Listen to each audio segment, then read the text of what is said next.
Quero dizer para os irmãos que nós estamos alegres, felizes, por mais uma oportunidade que Deus tem nos dado de estar convosco esta noite para juntos louvar e engrandecer o seu nome, sabendo que Ele é digno de toda honra e de toda glória. Eu confesso aos irmãos que hoje eu não poderia estar aqui, pois a minha agenda constava para me pregar em Nova Brasília hoje.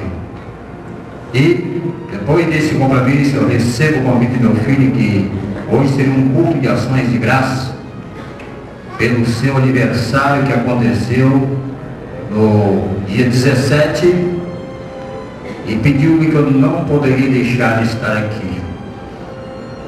E me colocou numa situação difícil, porque quando a gente faz um compromisso, a gente não pode voltar atrás. Mas conversando com o meu pastor, ele, muito compreensivo, ele transferiu, colocou outro no meu lugar, para que eu pudesse estar aqui com os irmãos esta noite, participando desta bênção gloriosa, sentindo de pertinho o aconchego do Espírito Santo em nossas vidas. Louvo a Deus pela vida dos irmãos, estarem a igreja cheia de salvos comprados e remidos no sangue de Jesus. Isto é maravilhoso. A gente se sente bem em ver a casa de Deus cheia, pois isto não está acontecendo em todos os lugares. Hoje nós vivemos uma fase em que o próprio mundo está exigindo de nós, o povo de Deus, uma palavra de conforto, uma palavra de estímulo, uma palavra que venha suavizar um pouco do sofrimento da humanidade. E nós somos os únicos que temos esta palavra, porque estamos alienados à palavra de Deus. Temos a palavra de Deus em nossas vidas, temos a palavra de Deus no nosso coração. Portanto, isto é muito bom, como nós estamos reunidos num só propósito, num só espírito, falando, transmitindo a mensagem de salvação.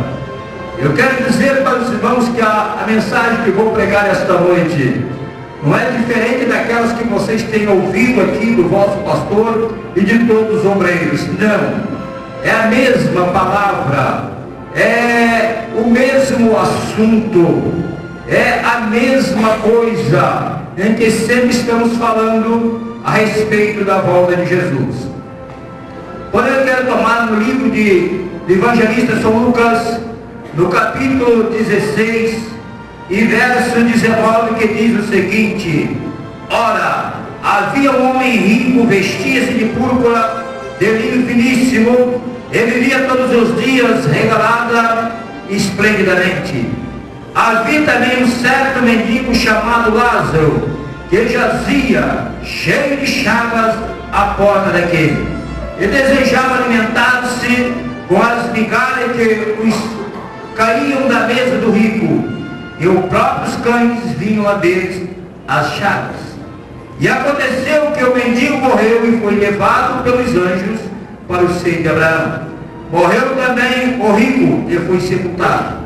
E no Hades, ergueu os olhos, estando em tormento, ele viu longe Abraão e Lázaro no seu seio. E clamando disse: Abraão, meu pai, tem misericórdia de mim e manda Lázaro que molhe na água a ponta de seu dedo e refresque a minha língua, porque estou atormentado nesta chama. Meus queridos irmãos, quando nós começamos a desfolhar a Bíblia, e também consultando alguns livros, alguns escritos de certos comentaristas famosos, dizem eles que Jesus, durante o seu ministério, ele ministrou 52 parábolas para com seus discípulos. Haja visto, alguém já tem falado em 63.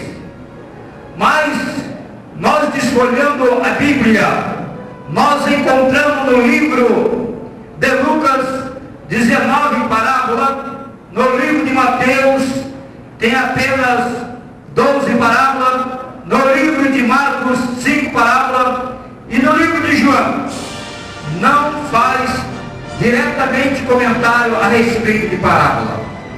E numa dessas as parábolas nós sabemos que era a maneira mais fácil em que Jesus usava para introduzir no coração, na mente do povo da época, a necessidade de uma transformação de vida, fazer com que eles entendessem qual era o seu objetivo, fazer com que eles entendessem qual era a sua missão aqui na terra. E numa dessas parábolas Jesus frisou a respeito de dois homens, sendo um rico e outro pobre, um rico e um mendigo cheio de chaga. E Jesus dizia que aquele homem rico, ele durante toda a sua vida, ele vivia esplendidamente, esbanjando a riqueza, o seu dinheiro, a sua fortuna, com mesas cheias de amigos, cheias de coisas que são deste mundo. Porém Lázaro era mendigo, e Lázaro gostaria de alimentar-se de alguma coisa que caía da mesa do rico. Não que Lázaro estivesse sentado na mesa com aquele rico, mas como é muito comum em um banquete, após encerrar aquele banquete, é feita uma limpeza na mesa, e normalmente aqueles restos de comida vão para o lixo, vão para um determinado lugar, e era lá que Lázaro procurava algo para se alimentar. E diz a Bíblia que os cães vinham e lambiam a sua chaga. Eu achei interessante quando eu li esse trecho, que é muito natural, na proporção em que o rico estava naquele banquete, naquela grande festa, ele olhava para baixo e ele via Lázaro. Talvez, quem sabe, não é que a Bíblia registra, mas nós podemos assim analisar que quantas vezes Lázaro incomodava, quantas vezes as pessoas, os seus seguranças eram chamados para afastar Lázaro de perto da sua porta, porque estava incomodando. E Lázaro, por sua vez, como um pedinte, um necessitado, estava a olhar para cima, porque o rico estava acima dele, na riqueza, na fartura, na posição social. Mas em continuidade à parábola que Jesus propôs aos seus discípulos, certo dia ambos morreram, tanto o rico como Lázaro. E Lázaro foi levado pelos anjos para o seio de Abraão, e o rico simplesmente sepultado. E lá no Hades, no além, agora as coisas se inverteram. Preste bem atenção que naquela situação como ambos viviam, o rico olhava para baixo e Lázaro olhava para cima. Mas agora a coisa inverteu. Lázaro estava olhando para baixo e o rico olhando para cima, porque Lázaro estava acima do rico. O rico estava no Hades em chama, e Lázaro estava no conforto, na paz, estava desfrutando de uma vida melhor no seio de Abraão.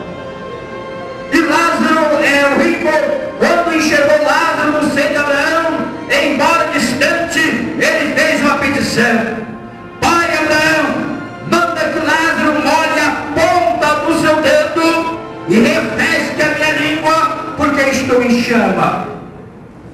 E a resposta não foi nada satisfatória quando Abraão disse: Filho, lembra-te de que quando viviam, sua vida foi uma vida de conforto, uma vida em que você passou desfrutando de muitas belezas, de muita fartura, e Lázaro somente males.